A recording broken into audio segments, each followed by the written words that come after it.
Senator from Utah is recognized.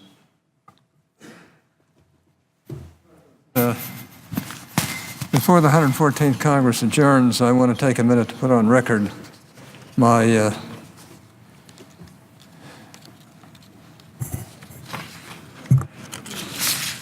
strong support for the nomination of our distinguished colleague, Senator Jeff Sessions of Alabama, to be the next Attorney General of the United States. Thomas Jefferson once wrote that government's most sacred duty is, quote, to do equal and impartial justice to all its citizens, unquote. This ideal is also reflected in the Justice Department's own mission statement, which I have here, right here. It says, to enforce the law and defend the interests of the United States according to the law, to ensure public safety against the threats foreign and domestic, to provide federal leadership in preventing and controlling crime, to seek just punishment for those guilty of unlawful behavior, and to ensure fair and impartial administration of justice for all Americans. No one believes in this mission more. No one understands better what this mission requires than Jeff Sessions. Unfortunately, Mr. President, the Justice Department has lost its way, becoming partial rather than impartial, political rather than independent, and partisan rather than objective. The Justice Department has enabled the executive branch's campaign to exceed its constitutional powers, while ignoring Congress's proper and legitimate role of oversight. Now, this decline undermines the American people's trust in government. According to the Pew Research Center, public trust in government is at a record low. Fewer than 1 in 5 say that they trust government most of the time. Remembering this decline and rebuilding this trust, or reversing this decline, and building this trust will require getting back to the essential ingredients in the Justice Department's mission, in its mission statement. Senator Sessions will bring more hands-on experience to the leadership of the Justice Department than any of the 83 men and women who have occupied the post of Attorney General. He was a federal prosecutor for 18 years, 12 of them as United States Attorney. He has also served on the Senate Judiciary Committee since he was first elected 2 decades ago. In other words, he has been directly involved in both the development and implementation of criminal justice policy, a combination unmatched by any Attorney General since the office was created in 1789. His service in this body and on the Committee of Jurisdiction over the Department is especially important because a respectful and productive working relationship with Congress has never been more important. Mr. President, no one knows more what the Office of Attorney General requires than those who have actually served in that office. I have a letter signed by 10 former Attorneys General and Deputy Attorneys General who served over the past 3 decades and ask consent that it appear in the record following my remarks. Senate will be in order. I ask unanimous consent that that appear in the record following my remarks. Without objection. Some of these officials knew and worked with Senator Sessions when he was U.S. Attorney. Others since he joined us here in the Senate. They all share the same conclusion. Quote, all of us know him as a person of honesty and integrity who has held himself to the highest ethical standard throughout his service and his career, and is guided always by a deep and abiding sense of duty to this country, to this nation, and its founding, I can't read that, its founding charter. I think that's really true. And all of these 10 former leaders have said so. I asked my colleagues on both sides of the aisle whether there is a better description of the kind of person we want in public office generally and leading the Justice Department in particular. Let me say a word about Senator Sessions' work on the Judiciary Committee. I have worked with him in that capacity for 20 years, including when he served as a ranking member. We've worked together on dozens of bills to improve forensic science services for law enforcement, to promote community policing, help child abuse victims, and prevent gun crimes. He is a serious legislator who knows that prosecutors and law enforcement need common sense, workable policies from lawmakers to help keep communities safe and protect the rights of all Americans.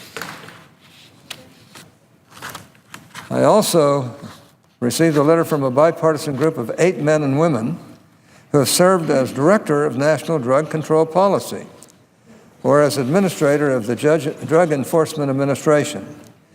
I ask consent that this letter appear in the record following my remarks. Without objection. Here's what they say. His distinguished career as a prosecutor earned him a reputation as a tough, determined professional who has been dedicated to the appropriate enforcement of the rule of law. His exemplary record of service in law enforcement demonstrates that he is a protector of civil rights and defender of crime victims, unquote. Again, I ask my colleagues whether there is a better description of the kind of leader America needs at the Justice Department. I ask my colleagues on both sides of the aisle, who would have a better informed, more comprehensive knowledge of Senator Sessions' fitness to be Attorney General? Now, before I conclude, I want to address what is already shaping up to be an ugly propaganda offensive against this fine nominee, this fine person who I know very well and have served with virtually every day for the last 20 years. I've served in this body under both Republican and Democratic presidents, under both Republican and Democratic Senate leadership. I have actively participated in the confirmation process for 12 attorneys general of both parties and have seen before the tactics that are already being used in a vain attempt to undermine this nomination. The critics do not challenge Senator Sessions' qualifications. They can't. Instead, they traffic in rumor, innuendo, and I hate to say it, smear tactics. They take a comment here, a decision there from years or even decades in the past and use their media allies to transform these bits and pieces into what appear to be full-fledged stories. And they're not. They are counting on people not knowing the whole story. Such a cynical, dishonest campaign is not about the truth or fairly evaluating the president-elect's nominee to be Attorney General. And it's despicable, and it's beneath the dignity of us here in the United States Senate. To be honest, these tactics are really not about Senator Sessions at all, but about the power of those who are using these tactics. They have to mark their territory, flex their muscle, and show that they are still a force to be reckoned with. If such things as fairness, integrity, truth, or decency have to be sacrificed in that power struggle, so be it, I guess. I hope my colleagues not only will resist these tactics, but that they will join me in exposing and rejecting them. They degrade the Senate, they mislead our fellow citizens, and they corrode our democracy. Let us stay focused on our people here, which is to evaluate whether the president-elect's nominee is qualified. We know that he is. We know that he is superbly qualified and that he will be a strong and principled leader for the Justice Department. In closing, I want to quote from that letter by bipartisan drug policy officials. They say this about Senator Sessions, quote, "His prudent and responsible approach is exactly what the Department of Justice needs to enforce the law, restore confidence in the United States justice system, and keep the American people safe." We support the nomination of Senator Sessions to be Attorney General of the United States, and we ask you to do the same, unquote. Now, I could not have said it better. I've known Jeff many years now. He served here, and I've known him before then. I remember this despicable way he was treated many years ago as a nominee up here. I don't want to see that repeated. And I personally will hold accountable anybody that tries to repeat it. Jeff Sessions is a wonderful man. He's a good person. And though any one of us here might have some disagreements from time to time with policy, we do of each other. That doesn't denigrate and shouldn't denigrate him as a decent, honorable man who deserves to be Attorney General of the United States. I'm kind of very proud of Donald Trump doing this, and giving this really fine man an opportunity to serve. And I believe that he'll straighten out the Department of Justice to be the department that it should be, that we all want it to be. And I think it will elevate the Department of Justice in ways that just plain it hasn't had for many of the years that I've been in the United States Senate. That is not to denigrate